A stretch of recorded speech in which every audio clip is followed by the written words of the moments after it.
life in a poetic kind of light.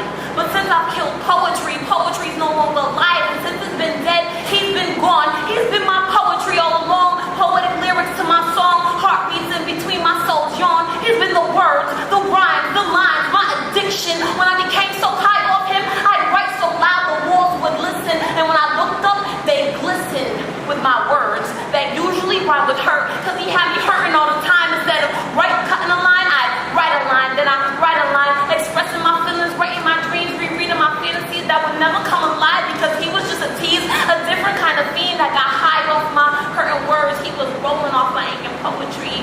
Invisible verses were multiplying. I was doing voodoo in my dreams. Come alive, I'll sacrifice anything. It got so bad when I spit a piece, my heart would bleed. And when I left the venue, I was soaking in blood. Poetry became my disease, like AIDS and a fiend. And my chemotherapy was to eat. Blank paper to soak up unwritten words that I'll never get to speak.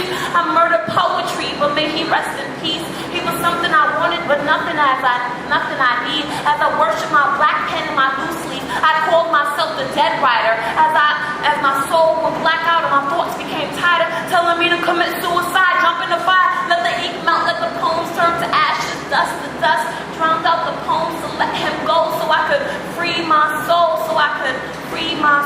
This is the reason why I can't write no more. Hold on, I forgot this one.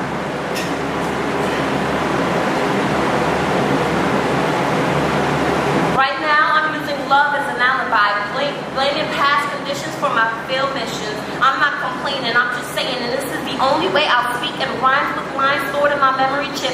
No feelings attached to my robotic ways, as I was programmed to live in shame and to be a slave to the human race. And he tied me up and my commands are sit, sex, stay. Staying while he goes out and plays, tossing my electric heart out in the rays, and I'm feeling shooting pains, no movements to my face, and this is how I've been feeling every day. I'm a woman, I got needs, I'm not needy, I'm trying to feel complete. But it's hard because I don't know exactly what it means. I hear about it, something I barely see. But how do I get it? It's hard to get. I ain't happy, I'm just barely content. If you read my mind, you'll get lost in my thoughts. They might tie you up and kill your dreams. So you can slowly die with me and we'll write poems about our misery. And when we're drunk, I'll tell you, I love you, I need you, I love you, I need you, I love you. You're my everything, you make me complete, but it ain't me. It's the liquor speech with my slurred talk and the meaningful words of talk. I talk with so much hurt that he has everything to do with. So this will be the last poem I spit, the last of the rhymes I'll ever rip. Cause the only way to recover from an alphabet overdose is to never to speak into combinations of syllables, expressing feelings that I can't personally express. So instead I did it with my pen, but I've run out of ink and I poked my heart out and wrote with it as it bleeds.